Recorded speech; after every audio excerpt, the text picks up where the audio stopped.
What's going on, everyone? Honda Fit for Adventure here, and today we'll be installing a 200 watt flexible solar panel to the roof of my Honda Fit camper.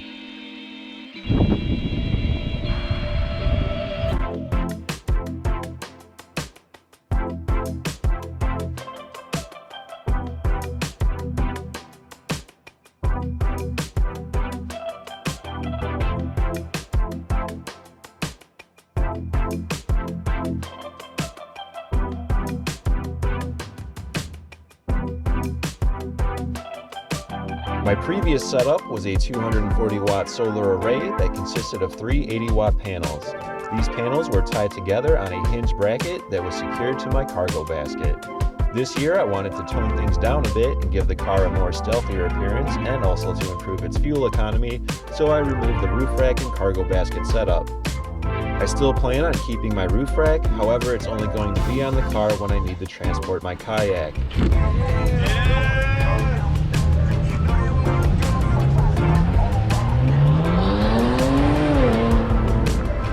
With the cargo basket gone, I'll need to figure out a way how to incorporate all of the rack's overlanding features into the car. I started off by replacing the road shower with a custom PVC water tank that's stored inside of the spare tire area and dispenses out of the rear bumper.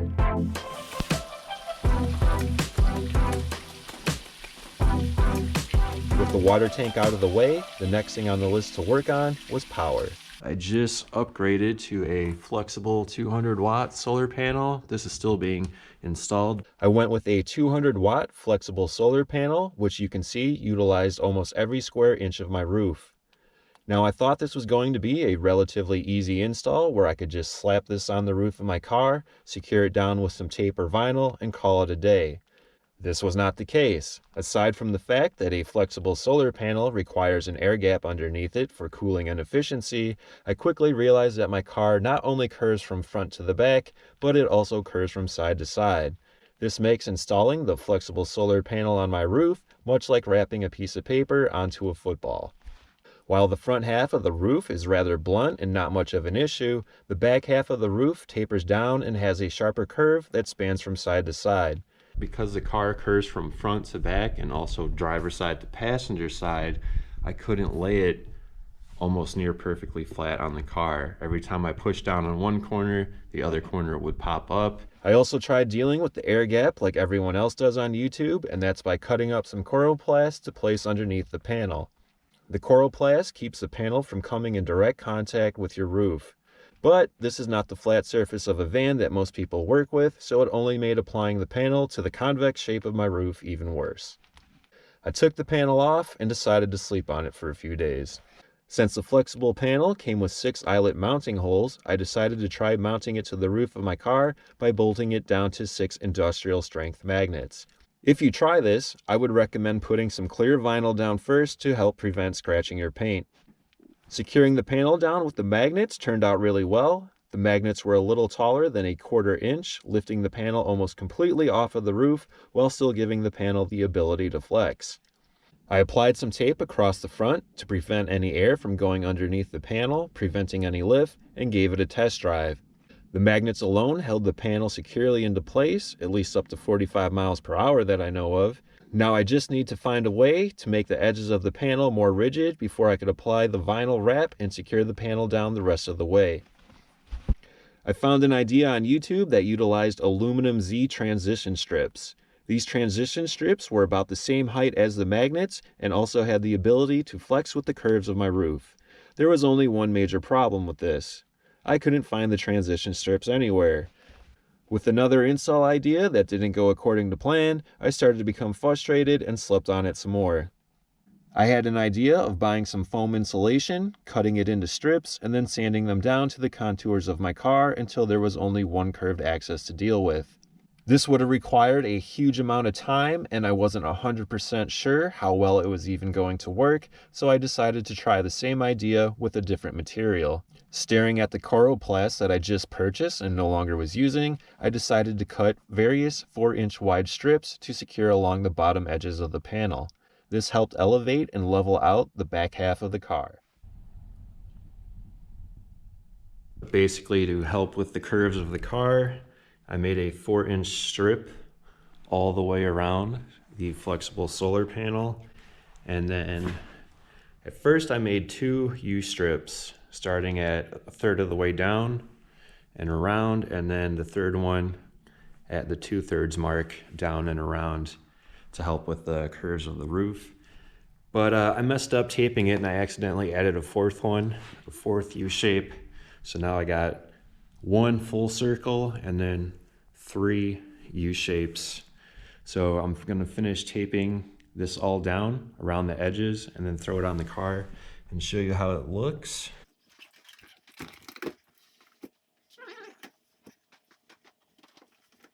Oh boy. Getting the cables in through the back looks like it's gonna be fun. My plan is to notch out part of the center, and then I should be able to flip the cables in and run them underneath and still have it work out somewhat flush. I secured all 4 U-shaped strips together into the back of the panel by using some HVAC aluminum tape. This gave the edges of the Coroplast a smoother finish on my not so straight cuts. All right, so here's the panel. First layer on the front, 2 layers, 3 layers, and then 4. With the U-shaped strips attached, the panel only had to curve to one axis of the car and was able to lay relatively flat on the roof without any of the other edges lifting up. Now the plan here is to get some vinyl, go in, I think that's about 1.5 inches into the solar panel, down, and then over the roof. And then seal it good around the edges, and I believe that should secure it down good enough. I cut a notch out towards the back of the U-shaped strips to feed the wiring through underneath the panel. I then fed the wires down inside the car where the antenna used to be. This is how my cabling was run on my previous setup, only this time we won't be using a solar entry gland. Instead, I used a rubber grommet inside of the hole to prevent the cables from being cut by the metal frame, and then I covered it up with some spare vinyl. All right, so we're pulling down the headliner. That's where the antenna mount comes through. See where the light is shining. I'm gonna push these cables through a little bit.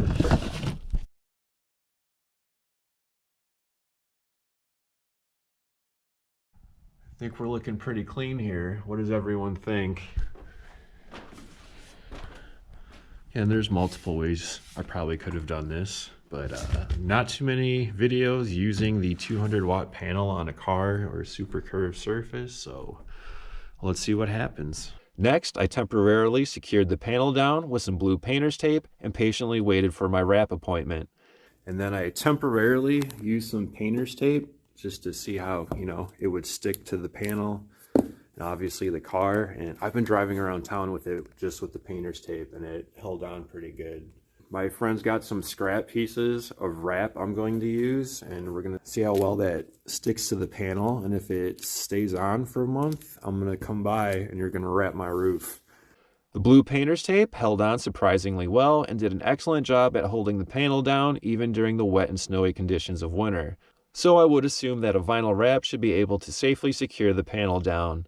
I dropped my car off at Legendary Wraps, where they were up for the unique challenge of wrapping a flexible solar panel down to the roof of a car. They first applied a 4-inch strip around the edge of the panel before applying the main layer to the roof. Even though the panel was able to lay relatively flat, some of the edges of the panel still had to be pressed down ever so slightly. The 4-inch base layer would help prevent the panel from rising up and lifting up the main layer of the vinyl. We still had a few areas that were affected by this, but it was kind of to be expected. For installing such a large panel that's not necessarily made to go on such a tiny car, I think this project turned out quite well. The panel has been on the car for about 3 weeks now and seems to be holding up just fine under the wintry conditions of the Midwest. The 200-watt flexible panel is rated for 10 to 15 amps of power. However, it is winter with overcast conditions, so I've only been seeing around 5 amps coming in so far. 2.3. I think this is rated for 10 amps. Oh, is that 3.5, 3.8? That's going to wrap up today's install video. Stay tuned as I figure out how to add a 20-gallon auxiliary fuel tank to my Honda Fit as I prepare for my journey to Alaska. Thank you everyone for watching, and we'll see you again real soon.